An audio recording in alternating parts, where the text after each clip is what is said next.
नमस्कार, शाम के 6 बज गए हैं। मेरा नाम है अंकित त्यागी। इस वक्त आप टाइम्स ऑन भारत पर लोकतंत्र देख रहे हैं। तमाम एग्जिट पोल कल आपने पूरी तरह देख लिए होंगे। आज सारा उनका जो भी नंबर दिए गए हैं, कौन कहां जीत रहा है, हार रहा है, उसको पूरा आपने अखबारों में पढ़ भी लिया हो। हमारा एग्जिट पोल भी कहता है कि उत्तर प्रदेश में अगर एग्जिट पोल सही रहा तो सरकार योगी आदित्यनाथ की बनती दिख रही है, वो भी अपने बल पर। यानी कि बीजेपी को सीटों का नुकसान तो दिख रहा है। 325 पर थे गठबंधन के साथ, अब 225 पर खड़े होते हुए दिखाई पड़ रहे हैं, लेकिन अपने दम पर सरकार जरूर बनाएंगे। 100 सीटों का नुकसान योगी आदित्यनाथ के नेतृत्व में जो सरकार बनी, बीजेपी की जो सरकार बनी थी, उसके बाद जो आज चुनाव लड़ा गया उसमें नुकसान होता हुआ दिखाई पड़ रहा है। सिर्फ यही नहीं, पूर्ण बहुमत की सरकार कम से कम बनती दिख रही है। टाइम्स ऑफ भारत और वीटो के सर्वे में उत्तर प्रदेश में 225 सीट जीतते हुए भारतीय जनता पार्टी दिख रही है, जबकि समाजवादी पार्टी अपना सबसे बेहतरीन प्रदर्शन वोट प्रतिशत के हिसाब से अगर देखें तो उसको करने के बावजूद भी 151 सीटों पर नजर आ रही है। बीजेपी पहले से कमजोर तो हुई है, लेकिन अगर इस रुझान की बात करें तो नतीजों में अगर ये रुझान ऐसे के ऐसे ही, जो हमारा अनुमान है या हमारे सर्वे का अनुमान है, अगर वो बदल जाता है तो बीजेपी आसानी से सरकार बना लेगी। अखिलेश यादव करीब 100 से ज्यादा सीटों का उनको इस बार बढ़त जरूर है। माने कि बीजेपी की 100 से ज्यादा सीटें, 100 सीटें करीब घट रही हैं और अखिलेश यादव को फायदा हो रहा है। बाइपोलर कॉन्टेस्ट की जो हम लगातार बात कर रहे थे वो नतीजों में दिखाई पड़ रहा है, लेकिन उसके बाद भी सत्ता की रेस में पिछड़ते नजर आ रहे हैं अखिलेश यादव। और हाथ आते आते कम से कम उनको ऐसा जरूर लगेगा कि सत्ता फिसल गई। और अगर यह होता है तो दो बड़े इतिहास बनते हैं। बीजेपी चुनाव जीत रही है, शायद अधिकतर लोगों को ऐसा ही लग रहा होगा। तो बड़ी खबर यह नहीं होती कि बीजेपी चुनाव जीत रही है, बड़ी खबर यह होती है कि बीजेपी चुनाव हार रही है। लेकिन अखिलेश यादव अगर ये चुनाव नहीं जीत पाते और योगी आदित्यनाथ के पक्ष में चुनाव होता है, वो जीत जाते हैं, तो पहली बार 1979 के बाद कोई ऐसा उत्तर प्रदेश मुख्यमंत्री होगा जो 5 साल पूरे करने के बाद दोबारा सत्ता तक पहुंचेगा। अब सवाल उठता है कि अखिलेश यादव चूक कहां गए और बीजेपी ने ऐसा कौन सा दांव खेला कि मोदी योगी की जोड़ी आगे निकल गई। ये जो जोड़ी है, इसके 6 बड़े फैक्टर हैं। सबसे पहले उनके ऊपर थोड़ी सी जरा बात कर लेते हैं। इससे विपक्ष के जो सियासी समीकरण थे, अभी कम से कम मैं पहले आपको वैधानिक चेतावनी फिर दे देता हूं कि ये सर्वे है, ये असल रिजल्ट बस अब 24 घंटे रह गए हैं, आ जाएगा 10 तारीख को सुबह से आने शुरू हो जाएंगे। सबसे तेज टाइम्स ऑन भारत पर आएंगे, देखिएगा जरूर। तो माना जाता यह है कि मोदी और योगी का जो चेहरा है वो विकास का नारा बनकर सामने आया। कानून व्यवस्था एक बड़ा मुद्दा रहा। फ्री राशन से जो लाभार्थी सेक्टर है, फ्रेगमेंट है, चाहे वो बुंदेलखंड की बात करें या महिलाओं की बात करें, उसको बहुत लुभाया। साथ ही साथ हिंदुत्व और राष्ट्रवाद का नारा जो है, फिर भगवा लहराएंगे जो गाने जो हैं, वो मुझे लगता है कहीं ना कहीं चल जरूर गए। तो कुल मिलाकर एक जो बात अभी हो रही है, हिंदुत्व के साथ जो वेलफेयर पॉलिटिक्स, लाभार्थी पॉलिटिक्स है, वो एक डुअल फैक्टर मिलके एक नई भारतीय जनता पार्टी के लिए राह दिखा रहा है। ये एक मिसाल भी बनेगी ऑपोजिशन के लिए। कोशिश बहुत करी अखिलेश यादव ने, जोड़ तोड़ करके जातिगत समीकरण बैठा के दाव जो था अपना लगाने की कोशिश बहुत करी, और उसमें अगर परसेंटेज के हिसाब से जाएं तो सफल भी होते दिखाई पड़े। लेकिन फिर भी बीजेपी का जो नया राष्ट्रवाद, हिंदुत्व प्लस लाभार्थी जो दांव है, उसके सामने टिक नहीं सके। अखिलेश यादव ने इस बार जातीय समीकरण पर ध्यान दिया, छोटे छोटे दलों के साथ गठबंधन किया। आपको सबसे पहले बता दें कि अखिलेश यादव के गठबंधन कैसे कैसे रहे और कहां कहां इनका प्रभाव रहा। आरएलडी यानी कि पहले 2 फेज में अगर जाट वोटर की बात करें तो पश्चिमी उत्तर प्रदेश में इसका असर जरूर रहा।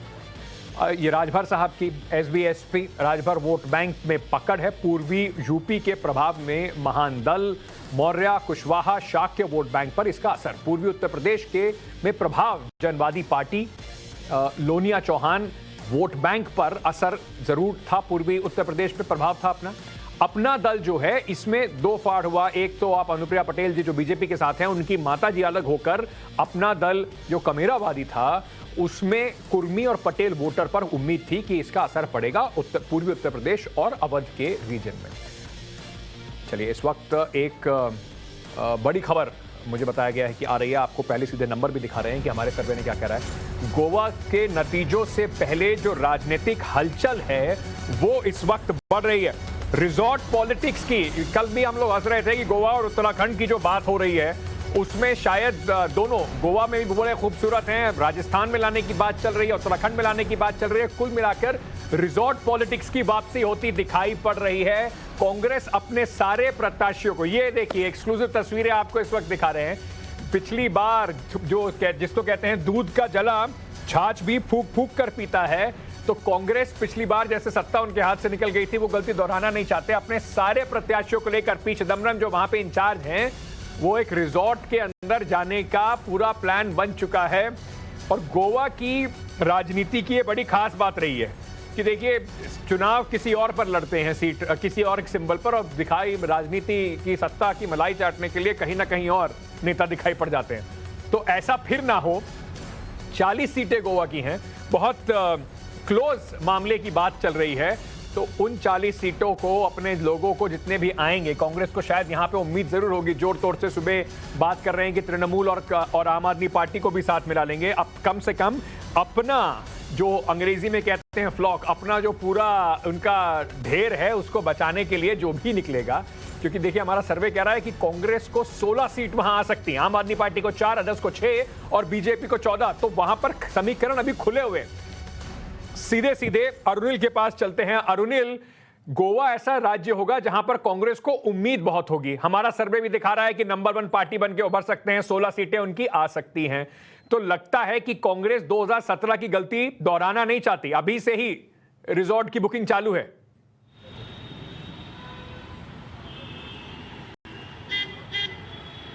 अंकित, अगर हम बात करेंगे तो ये विजुअल्स टाइम्स नाउ नवभारत पे तुम देख रहे हो, ये मीटिंग चल रही है कांग्रेस के लीडर्स की, कांग्रेस के कैंडिडेट्स भी ये मीटिंग में मौजूद है। यहाँ पे ये जो गाड़ी है, ये गाड़ी है पी चिदम्बरम जी की।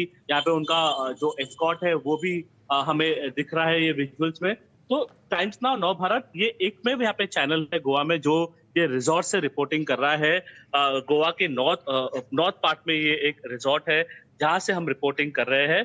और ये आपने जैसा बताया कि ये काफी अहम घड़ी है कांग्रेस पार्टी के लिए। लास्ट टाइम जैसे हुआ था 2017 में 17 सीटें कांग्रेस की आई थी, बट फिर भी 17 में से 16 जो एमएलए थे कांग्रेस पार्टी के वो बीजेपी में जाके जुड़ गए थे और बीजेपी ने अपनी सरकार बनाई थी। तो ये एक बड़ा लिटमस टेस्ट इसको बोला जा सकता है।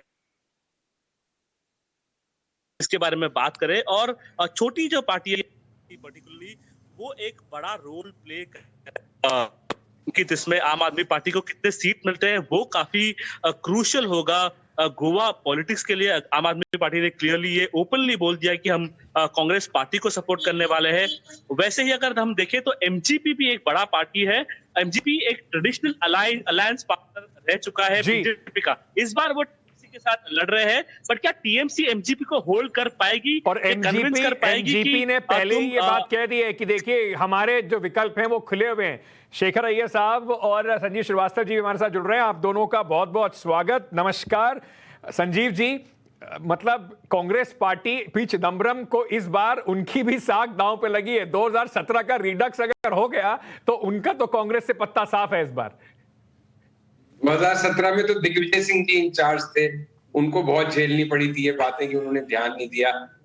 चिदम्बरम जी वैसे इस तरह की पॉलिटिक्स मैनेजमेंट के अंदर शायद पहली बार ही उतरे होंगे। वो तो थोड़ा वो अपनी छवि भी अलग रखना चाहते हैं और उनको उस तरह का ये मैनिपुलेटर या निटी-ग्रिटी जो होती है पॉलिटिक्स की, रोज के उतार चढ़ाव, इधर उधर की भाग दौड़, वैसा बट देखते हैं क्या होता है। लेकिन कम से कम कांग्रेस देर आए दुरुस्त आए।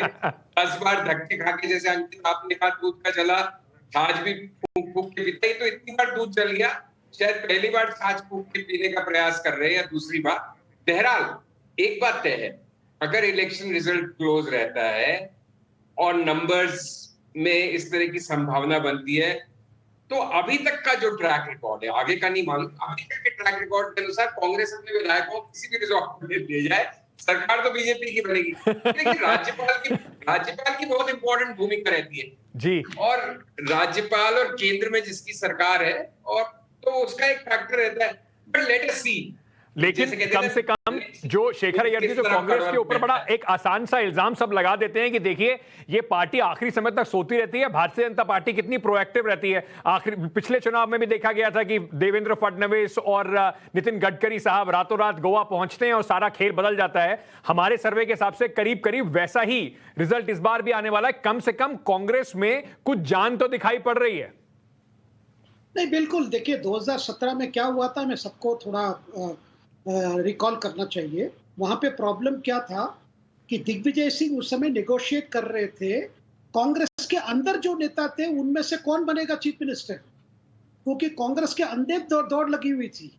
3-4 लोग ऐसे व्यक्ति थे जो सीएम पद के लिए नेगोशिएट कर रहे थे और दिग्विजय सिंह उनको मध्यस्थ कर रहे थे कि कौन बनेगा, और रात पर चला हो।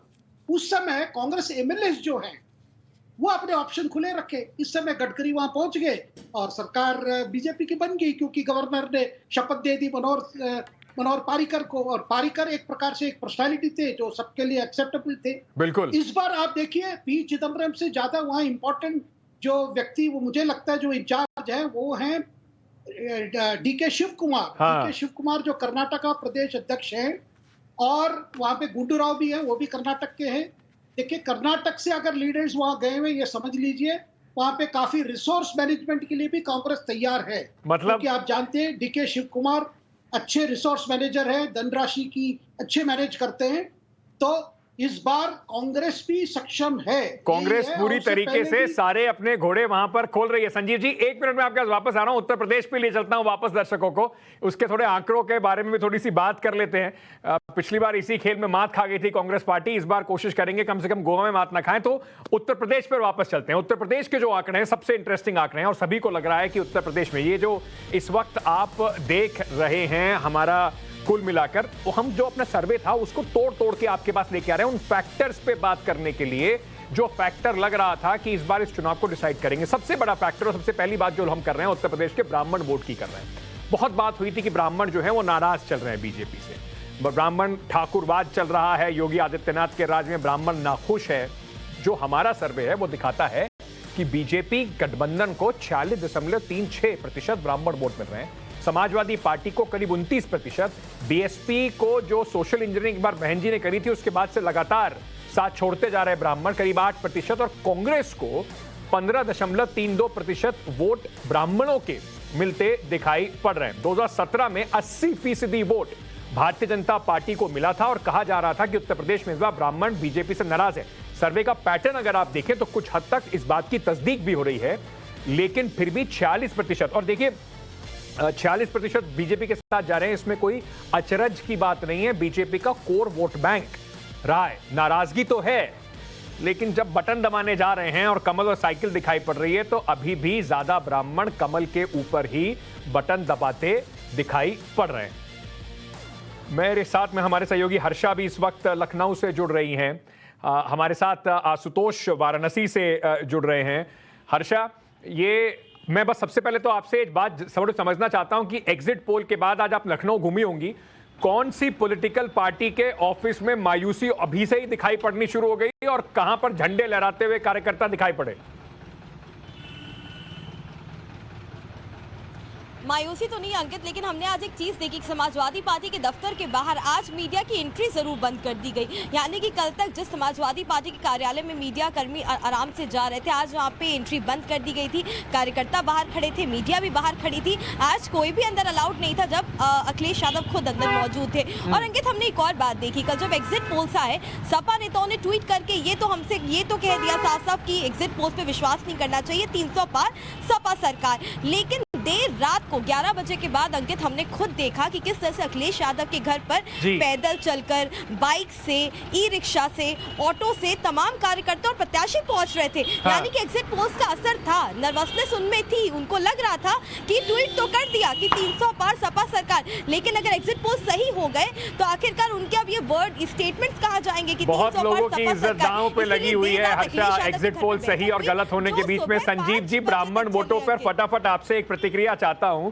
देखिए, इस बात को कहीं ना कहीं हमारा सर्वे कह जरूर रहा है कि ब्राह्मण में नाराजगी जरूर थी, लेकिन मुझे लगता है जो बीजेपी का एक जो हिंदुत्व फैक्टर है, जब ब्राह्मण वोट दबाने जा रहा था, बटन जब साइकिल और कमल दिख रहा था, उंगली कहीं ना कहीं कमल की तरफ फिर भी चली ही जा रही थी। हाँ अंकित, ब्राह्मण वोटर्स का एनालिसिस आपसे बेहतर कौन कर सकता है? और मतलब बिल्कुल सही बात है जो आप कह रहे हो, मतलब कि 50% के करीब अभी भी ब्राह्मण वोटर्स बीजेपी के पक्ष में गए हैं, और ये इससे ज्यादा भी होता नंबर तो मेरे को अचरज नहीं होता, क्योंकि मैं इस बात से बिल्कुल सहमत हूँ। नाराजगी की जगह, लेकिन मतदान केंद्र तक पहुंचते पहुंचते आपको दूसरी पार्टी और बीजेपी में फर्क कम से कम ब्राह्मणों को या जो ट्रेडिशनल वोटर है जी किसी भी वजह से जुड़ा हुआ। देखिए, मैं आपके थोड़े डिस्कशन को प्रीएम्प्ट करने का रिस्क लेते हुए कह रहा हूं, मेरे हिसाब से अगर एग्जिट पोल्स के नतीजे सही है तो उसका सबसे बड़ा कारण जो रहने वाला है वो मायावती का कमजोर होना और मायावती के जाटव वोटों का बीजेपी को चुनना, न कि यादव सपा पार्टी को। बिल्कुल ये डिसाइसिव फैक्टर रहेगा इस इलेक्शन का, अगर ये एग्जिट पोल्स के नतीजे इस तरह के रहते। मैं बिल्कुल सहमत हूं इस बात से। मैं इस बात से इसलिए भी सहमत हूं क्योंकि अगर आप अखिलेश यादव का किसी भी सर्वे में उठा के, किसी भी समूह में सर्वे में उठा के देखेंगे, अभी भी शेखर अय्यर जी 150 से ऊपर सीटें आती दिखाई पड़ रही हैं। अपनी लाइफ का समाजवादी पार्टी बेस्ट परफॉर्मेंस करती दिखाई पड़ रही है, यानी कि जो जातिगत समीकरण, जो मंडल पॉलिटिक्स का खेल वो करना चाह रहे थे, उसमें वो सफल जरूर हुए। लेकिन भारतीय जनता पार्टी हिंदुत्व प्लस लाभार्थी लेकर और बीजेपी के कंप्लीट कोलैप्स का अगर फायदा सीधा सीधा देखा जाए तो बीजेपी को हो रहा है। इसी वजह से बीजेपी उनसे और आगे निकल गई, मायावती के कोलैप्स। बिल्कुल अंकित, आप सही कह रहे हैं। देखिए, जो पैकेज जो वोटर के सामने था, जो बीजेपी जो पैकेज पेश किया और अखिलेश जी ने जो पेश किया है, उसमें फर्क था और हमें बधाई देनी चाहिए अखिलेश यादव को। देखिए, जो हालात में सपा थी वहां से लेकर यहाँ पहुंचने में वो भी क्या, देखिए 5 साल तो इतने एक्टिव नहीं थे अखिलेश यादव। जो भी एक्टिविटी आपने देखा पिछले 6 महीने में और ज्यादातर पिछले 3 महीने में, उसके वजह से आप देख रहे हैं कि जिस तरह उन्होंने समाजवादी पार्टी को खड़ा किया है अपने बल पे। मतलब इस बार कोई परिवार का ज्यादा इतना नहीं है कि मुलायम सिंह यादव जी ने भी कैंपेन किया, लेकिन ये जो अपने पैरों पे जो समाजवादी पार्टी को खड़े करने में जो बड़ी भूमिका रही है, उसको हम बधाई दे रहे हैं। लेकिन अगर पूरा पैकेज देखा जाए, देखिए अल्टीमेटली वोटर पूरा पैकेज देखता है। हाँ। पैकेज जो उनको जो पेश किया गया, उनको बीजेपी के जो पैकेज, उसमें कई कारण हो सकते हैं।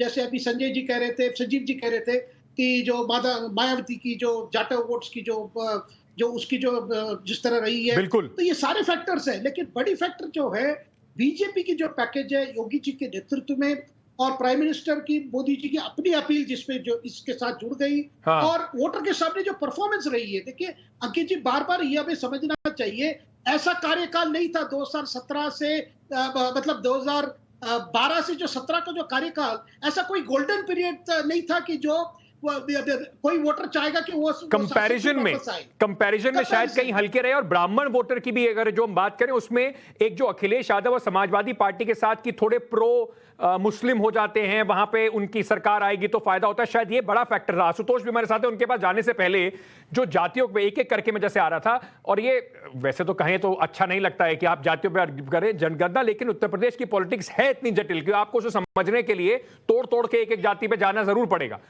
वोटिंग के पैटर्न में अगर आप उत्तर प्रदेश में देखें तो सियासत की बदली हुई तस्वीर है, वो काफी कुछ साफ होती हुई आपको दिखाई पड़ रही है।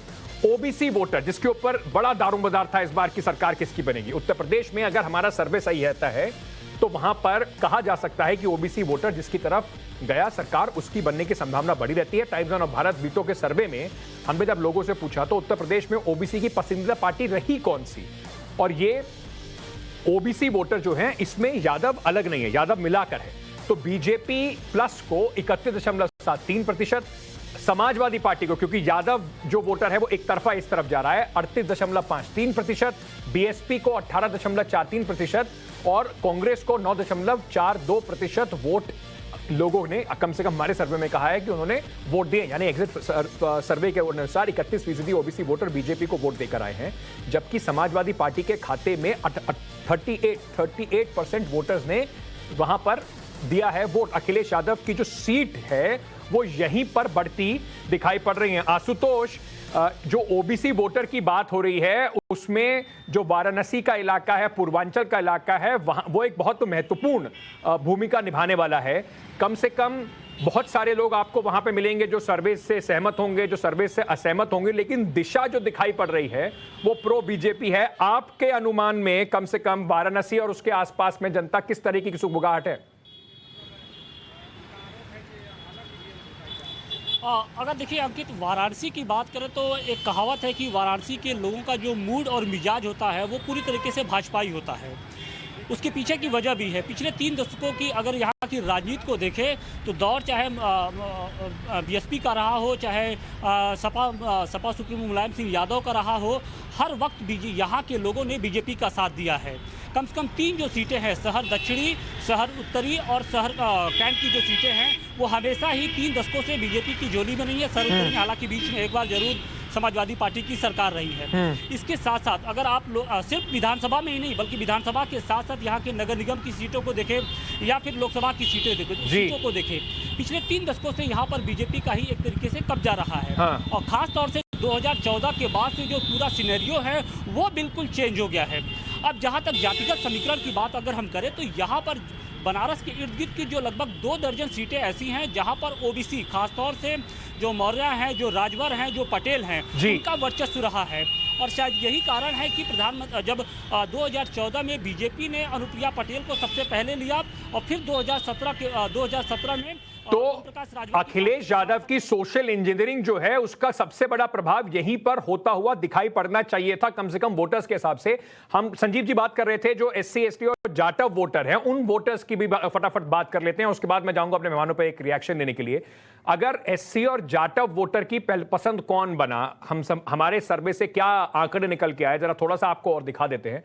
भारतीय जनता पार्टी प्लस को 32.5% वोट मिलते हुए दिखाई पड़ रहे हैं, समाजवादी प्लस को 12.8, बीएसपी को, और ये जाटव वोटर के दम पर ही लग रहा है कि 47.9% वोट दिखाई पड़ रहे हैं। इस सर्वे के हिसाब से अगर आप समझें तो जो जाटव वोटर है उसका अगर आप देखें तो 48% वोट जो है 2017 में बीएसपी को इस बार मिल रहा है, और बीएसपी को पिछली बार 86% जाटव वोट मिला था। बीएसपी से एससी वोटर खिसक रहा है और बीएससी से एससी जाटव वोटर जो है वो बीजेपी को शिफ्ट हो रहा है।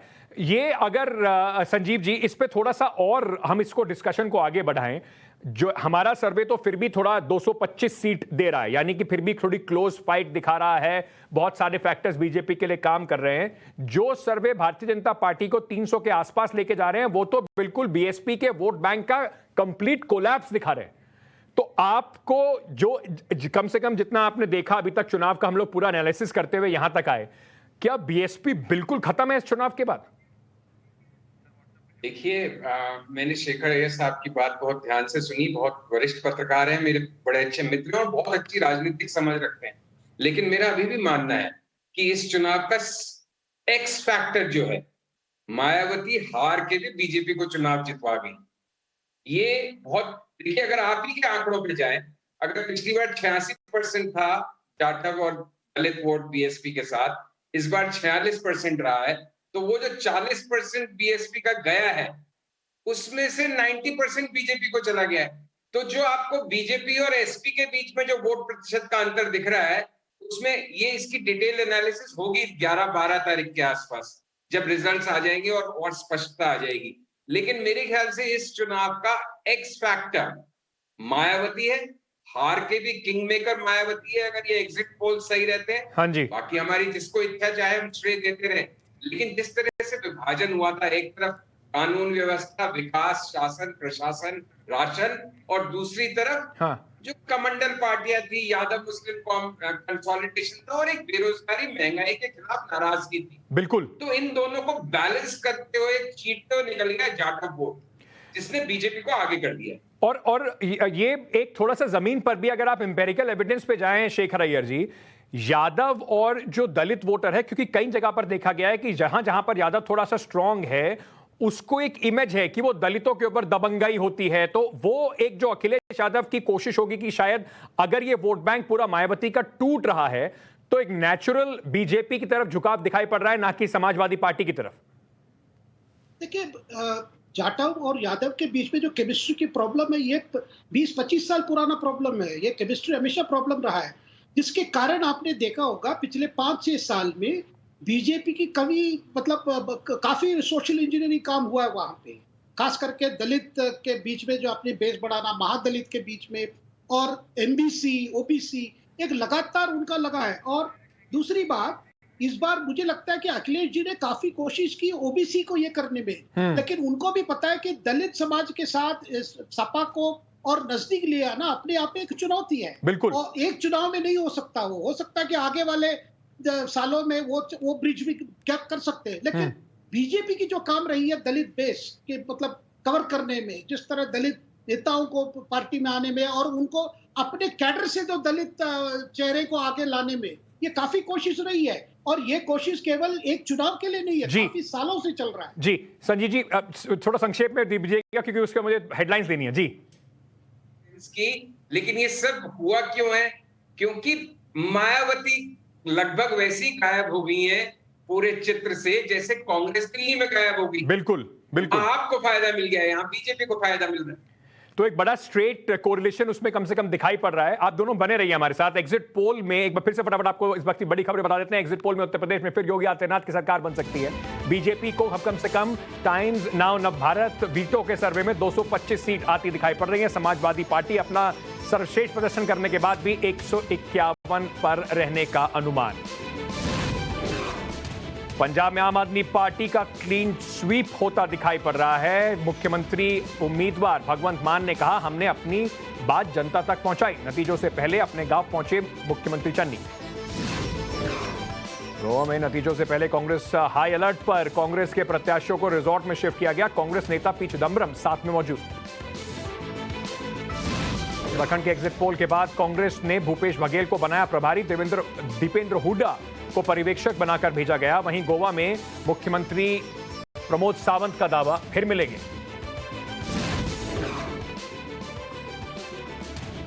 रूस और यूक्रेन युद्ध में 5 शहरों में किया गया सीज फायर का ऐलान। सुमी, कीव, मरियापोल और चेनेविव में फिलहाल थमी जंग।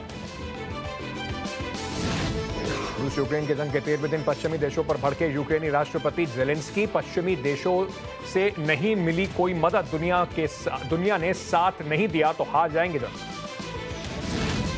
महाराष्ट्र में शिवसेना के करीबियों पर आईटी के छापे। 12 जगह पर छापेमारी। भड़की शिवसेना, कहा सरकार की छवि बिगाड़ने की पूरी कोशिश चल रही है। त्रिपुरा बांग्लादेश बॉर्डर पर पहुंचे गृह मंत्री Amit Shah. Single row fencing का लिया पूरा जायजा। त्रिपुरा के मुख्यमंत्री विप्लव देव भी रहे साथ। 5 राज्यों में चुनावी परिणामों से पहले बाबा महाकाल के दरबार में पहुंचे बीजेपी अध्यक्ष जेपी नड्डा। मुख्यमंत्री शिवराज सिंह चौहान भी साथ। 27 मार्च से फिर शुरू होंगी अंतर्राष्ट्रीय उड़ानें। सरकार ने उड़ानों पर लगी रोक हटाई। कोरोना संकट के कारण लगाई गई थी पाबंदियां।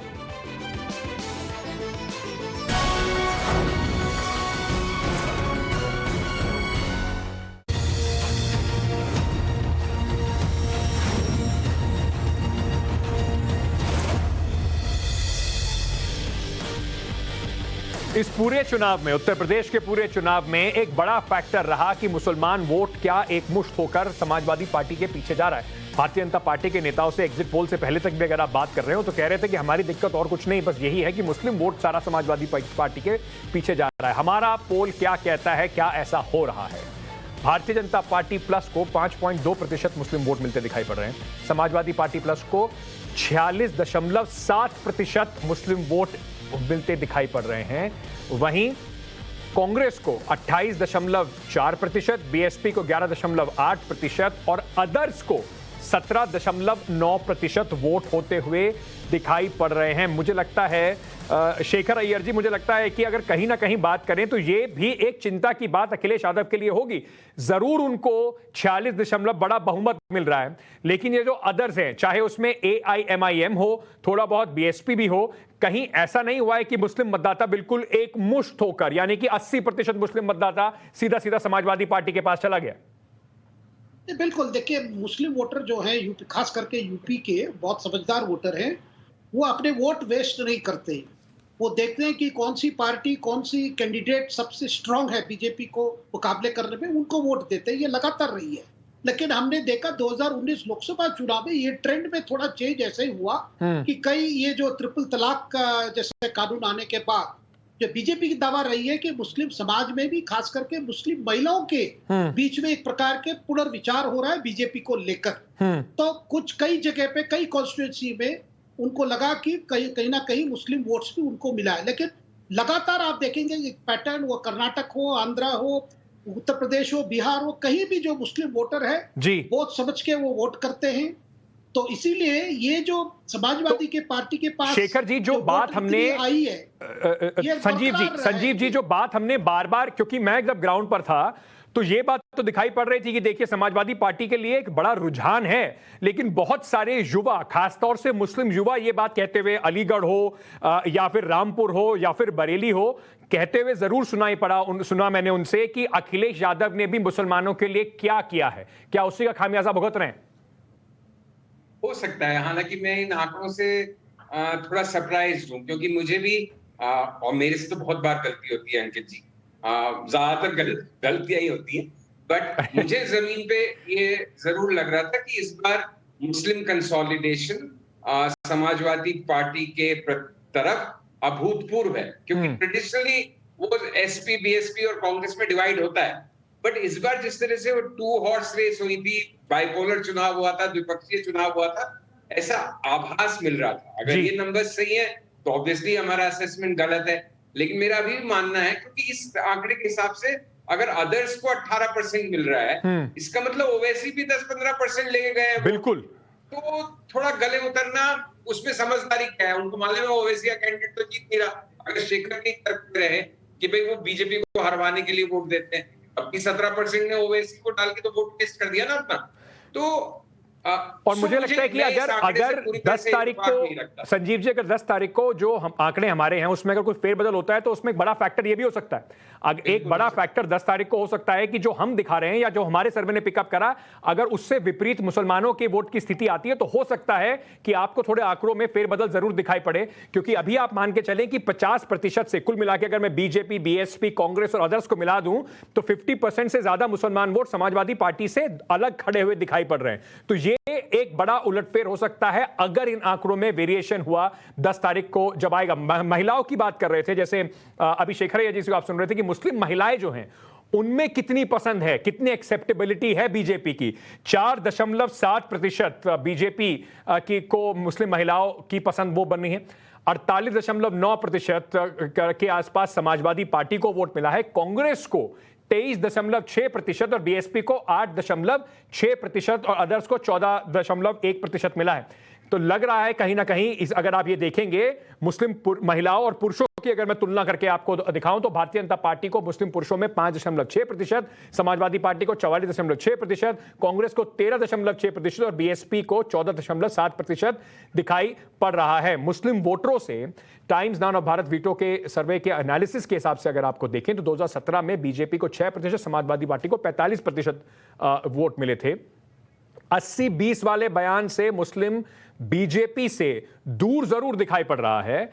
बीजेपी के साथ कुछ मुसलमान वोट जो हैं वो ही आ रहे हैं, और ये अगर वैसे देखा जाए तो कई बार शिया थोड़े जो मुसलमान हैं उनका वोट भारतीय जनता पार्टी को आता दिखाई पड़ रहा है, तो ये बड़ी परसेंटेज हो सकती है।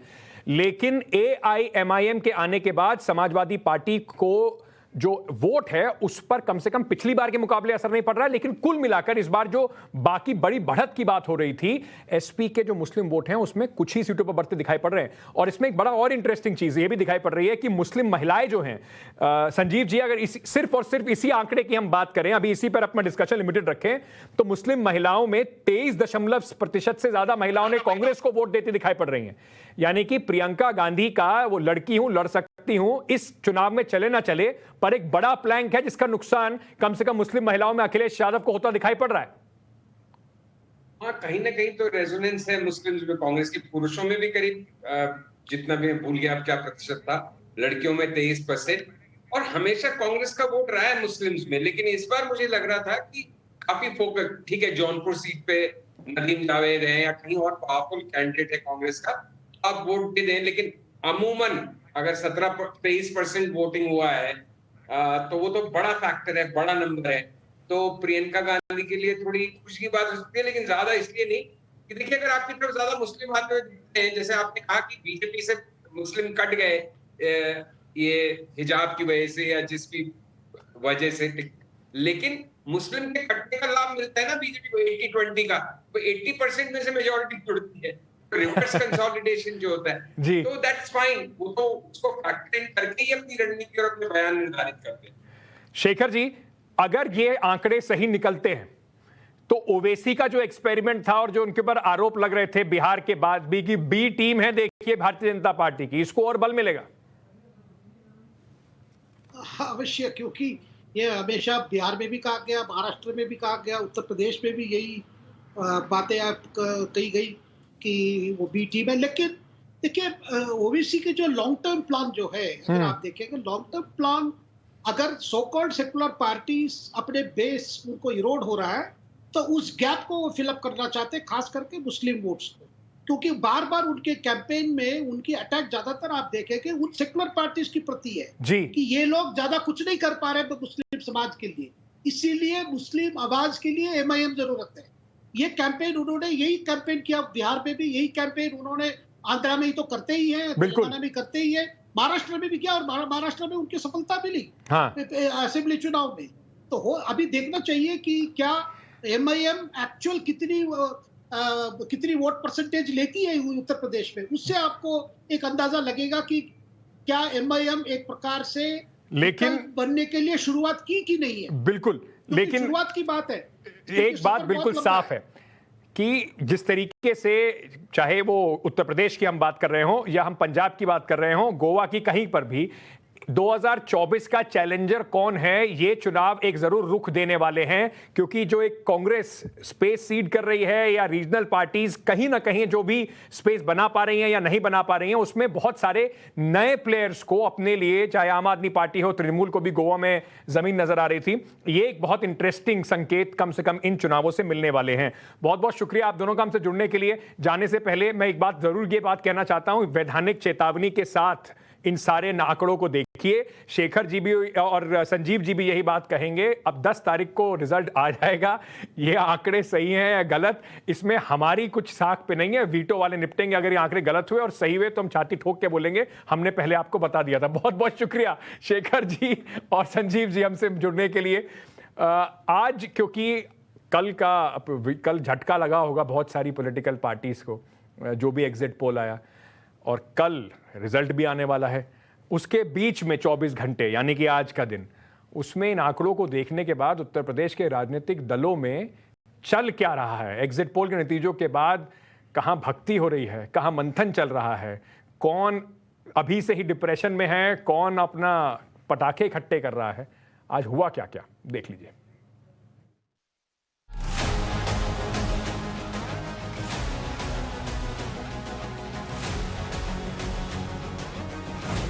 एग्जिट पोल के नंबर आने के बाद यूपी की सियासी फिजा में थोड़ी खुशी, थोड़ा डर, थोड़ी आशंकाओं का माहौल। योगी आदित्यनाथ गोरखपुर मंदिर में मत्था टेकने पहुंचे। अखिलेश यादव सुबह से ही लखनऊ की पार्टी दफ्तर पहुंच गए, लगातार मंथन कर रहे हैं। प्रियंका लखनऊ में कांग्रेस महिला विंग के साथ वुमेन्स डे मना रहे हैं।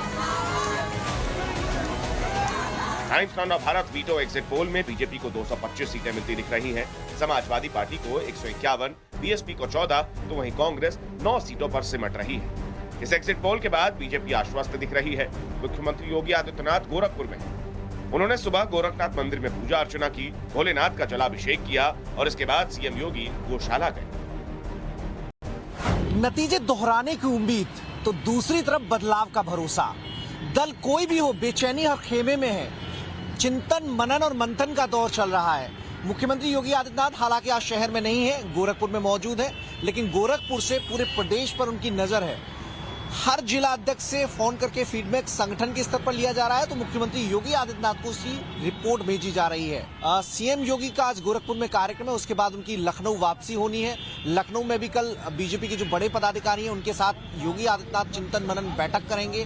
तो पूरी रणनीति अब 10 मार्च पर केंद्रित हो गई है। उत्तर प्रदेश के मुख्यमंत्री योगी आदित्यनाथ अभी गोरखनाथ मठ से निकले हैं और यहां से निकल के ये अपने आयुर्वेदिक विश्वविद्यालय जाएंगे, जहां पर ये खुद चांसलर हैं उस विश्वविद्यालय के, उस कार्यक्रम में शिरकत लेने जा रहे हैं। आप देख सकते हैं कि योगी जी का काफिला जा रहा है, योगी जी खुद गाड़ी में मौजूद हैं, यहां से अपने आयुर्वेदिक विश्वविद्यालय जा रहे हैं। कल एग्जिट पोल आने के बाद से सुबह से ही गोरखनाथ मठ में हलचल थी, लगातार लोगों का आना जारी था, तांता लगा हुआ था यहाँ पे लोगों का।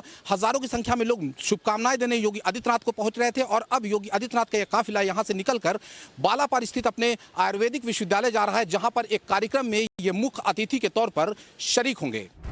अब देखिए कि एग्जिट पोल में पिछड़ने के बाद अखिलेश क्या कर रहे हैं। अखिलेश यादव सुबह सुबह ही पार्टी दफ्तर पहुंच गए, मैराथन मंथन का दौर जारी है। समाजवादी पार्टी कार्यालय और यहाँ पर पहुंचे हैं अखिलेश यादव, जो कि राष्ट्रीय अध्यक्ष है समाजवादी पार्टी के। खूब मेहनत उन्होंने की है, अकेले मोर्चा संभाला है और अब 2 दिन से, चूंकि 10 मार्च को चुनावी नतीजे आएंगे, तो 2 दिन से लगातार बैठकों का दौर शुरू हो गया है। सवेरे घर से यहाँ पर पार्टी कार्यालय पहुंचे हैं, पार्टी के जो वरिष्ठ नेता हैं उनसे मंथन चल रहा है, क्योंकि अब जिम्मेदारी बढ़ गई है। समाजवादी पार्टी ने हर जिला में जहां पर डार्क रूम बनाए गए हैं, जहां पर ईवीएम रखी गई हैं, वहां पर कैंप लगाकर अपने नेताओं की 3 शिफ्ट में ड्यूटी लगवाई है।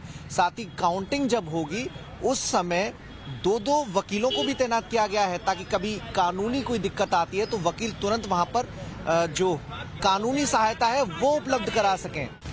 अखिलेश एंड कंपनी का दावा अभी भी सरकार बनाने का है और वो एग्जिट पोल के आंकड़ों को सिरे से खारिज कर रहे हैं। समाजवादी पार्टी की सरकार बनने जा रही है। 10 मार्च को देखिएगा 10 बजे आप ही लोग दिखाएंगे जो हम गाना बताते थे कि चल सन्यासी मंदिर में, तो वो सन्यासी जाएगा मंदिर में और उस कुर्सी पर अखिलेश यादव जी आएंगे। ये कटु सत्य है और प्रदेश की जनता बदलाव चाहती है, बदलाव के लिए वोट दिया है और जो अखिलेश यादव जी ने कहा है वो सही कहा है। जो हम लोग कर सकते थे, जो मुद्दे जनता के बीच हम ले जा सकते थे, वो हमने किया है। जनता ने भी अपना मत दिया है, वे चीज़ें बक्से में कैद हैं। इसे कोई जान नहीं सकता क्या परिणाम होगा जब तक वो बक्से खोलेंगे नहीं। सच्चाई तो यही है। बाकी एग्जिट पोल की एक प्रक्रिया होती है। मैंने कभी किसी बूथ पे वोट डालते वक्त किसी एग्जिट पोल वाले को आज तक तो देखा नहीं। अब कहाँ से डेटा लेते हैं, इनकी भी एक प्रक्रिया होगी, लेकिन मैं मानता हूँ कि ये एक राय है, इस राय से मैं सहमत नहीं। प्रियंका गांधी ने भी लखनऊ में डेरा डाल दिया है। अंतर्राष्ट्रीय महिला दिवस पर कांग्रेस का लखनऊ में पार्टी की राष्ट्रीय महासचिव प्रियंका गांधी वाड्रा के नेतृत्व में महिला मार्च निकाला गया। वैसे तो प्रियंका की पार्टी एग्जिट पोल के आंकड़ों के हिसाब से कुछ भी कमाल करती नहीं दिख रही है, लेकिन बावजूद इसके लखनऊ में प्रियंका का इवेंट ये दर्शाता है कि वो लगातार एक्टिव दिखना चाहती हैं। वैसे अगर एग्जिट पोल पर प्रियंका की राय की बात करें तो वो तो ना इसे नकार रही है, ना ही मान रही है, बस वेट एंड वॉच की बात कर रही है। We'll wait and see the results. See, we made our full effort. We fought as hard as we could. Now we'll see what happens. Exit poll में तो बीजेपी की सरकार दोबारा बन रही है। अखिलेश यादव का परफॉर्मेंस सुधरा, लेकिन वो जादुई आंकड़े से काफी पीछे दिख रहे हैं। अब 10 मार्च को ये देखना होगा कि एग्जिट पोल किस हद तक सच साबित होते हैं। लखनऊ से मनीष यादव के साथ ब्यूरो रिपोर्ट, टाइम्स नाउ, नव भारत।